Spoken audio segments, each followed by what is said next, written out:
आप सभी को महाशिवरात्रि की हार्दिक शुभकामनाएं।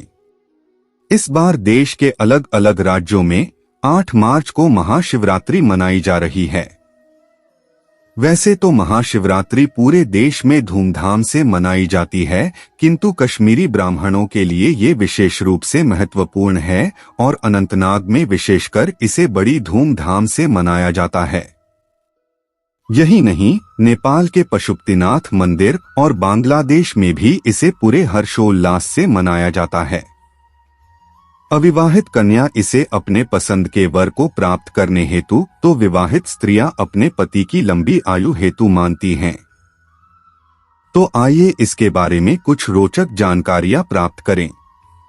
सबसे पहली बात तो ये कि शिवरात्रि और महाशिवरात्रि एक नहीं है।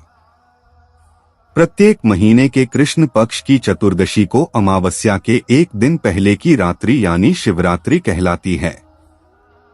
इसका अर्थ ये है कि साल में 12 शिवरात्रि होती है, किंतु इन 12 शिवरात्रियों में फाल्गुन, फरवरी, मार्च महीने की शिवरात्रि का विशेष महत्व है। इसी कारण इसे महाशिवरात्रि कहा जाता है। ठीक उसी प्रकार शिव और शंकर अथवा महेश्वर में भी भेद है। शिव या सदाशिव भगवान का निराकार रूप है, जबकि शंकर अथवा महेश्वर उनका साकार रूप। वेदों के अनुसार शिव स्वयंभू हैं। शिव से शक्ति या आदिशक्ति का प्रादुर्भाव हुआ और शिव शक्ति के मिलन से ब्रह्मा तथा विष्णु की उत्पत्ति हुई। इन दोनों के साथ अपने कर्तव्य सहार का निर्वहन करने के लिए सदाशिव का एक अंश महाशिवरात्रि के दिन ही शंकर अथवा महेश्वर के शरीर रूप में प्रकट हुआ, और जो त्रिमूर्ति में ब्रह्मा एवं विष्णु के साथ महेश का वर्णन है, वो शिव का साकार रूप है, स्वयं शिव नहीं। हालांकि शंकर की उत्पत्ति के विषय में कहा गया है कि उनका ये रूप भी शिव के ही समक्ष है। इसी कारण आम भाषा में शिव शब्द सदाशिव परब्रह्म के सभी प्रतीकों के लिए भी इस्तेमाल किए जाते हैं। एक अन्य कथा के अनुसार जब भगवान ब्रह्मा और विष्णु की उत्पत्ति सदाशिव से हुई, तो अपने को विश्व में अकेला पाकर दोनों में अपनी श्रेष्ठता को लेकर विवाद हो गया, जो कई वर्षों तक चलता रहा और अंततः वे दोनों युद्ध को उद्धत हो गए। उसी समय महाशिवरात्रि के दिन ही उनके मध्य अग्नि का एक ज्योतिर्लिंग प्रकट हुआ। भगवान शिव ने कहा कि आप में से जो भी मेरे छोर को ढूंढकर आएगा वो ही श्रेष्ठ माना जाएगा।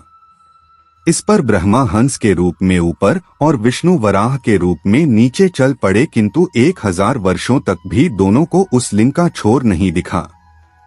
हार कर दोनों वापस आ गए और ब्रह्मा ने झूठ कह दिया कि वे इस लिंग का ऊपरी छोर छूकर आ रहे हैं। वहां उपस्थित केतकी के पुष्प ने भी ब्रह्मा का ही समर्थन किया। इस पर भगवान विष्णु ने उन्हें श्रेष्ठ मानकर उनकी पूजा करना आरंभ कर दिया। तब भगवान शिव ने ब्रह्मा के झूठ के लिए उनकी भर्त्सना की और विष्णु को दोनों में श्रेष्ठ बताया। उन्होंने केतकी को भी श्राप दिया कि उनकी पूजा में ये पुष्प निषिद्ध रहेगा।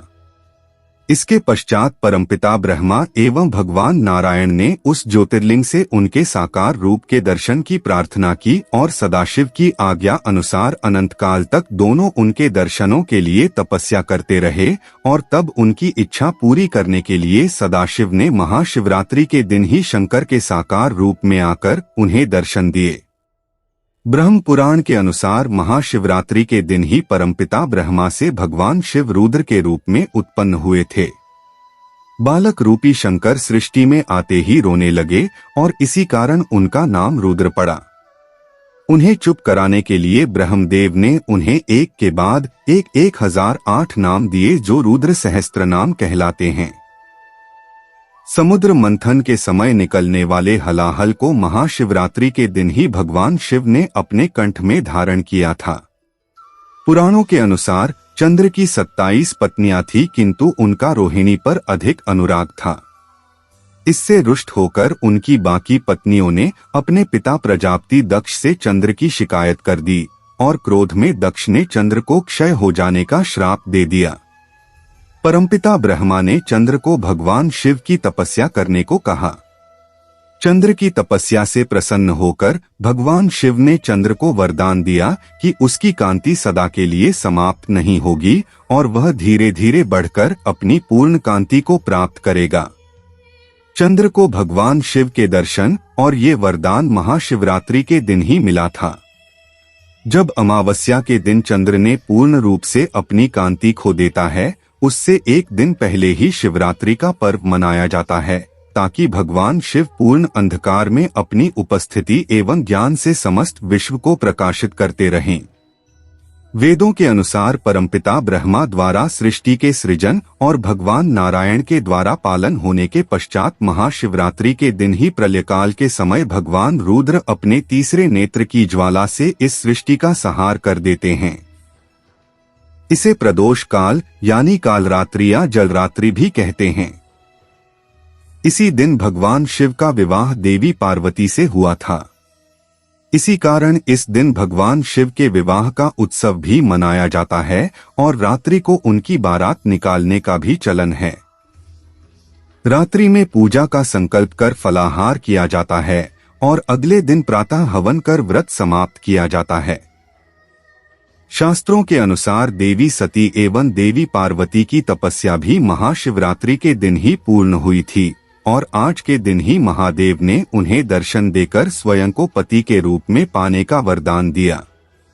इसके अतिरिक्त प्रमुख देवियों जैसे सरस्वती, लक्ष्मी, इंद्राणी, गायत्री, सावित्री, रति, तारा, दक्ष पुत्रियों, 10 महाविद्या एवं अन्य अप्सराओं ने भी शिवरात्रि की पूजा कर महादेव से इच्छित वर प्राप्त की है। पुराणों, रामायण और महाभारत में भगवान विष्णु के अवतार परशुराम, श्री राम एवं श्री कृष्ण द्वारा भी महाशिवरात्रि का व्रत करने का उल्लेख है। विष्णु पुराण के अनुसार भगवान नारायण 1000 वर्षों तक भगवान शिव की तपस्या करते हैं और अंत में वे महादेव को 1000 कमल के पुष्प चढ़ाने और महाशिवरात्रि के व्रत का संकल्प लेते हैं। उनकी परीक्षा लेने के लिए भगवान शिव एक कमल के पुष्प को छुपा देते हैं।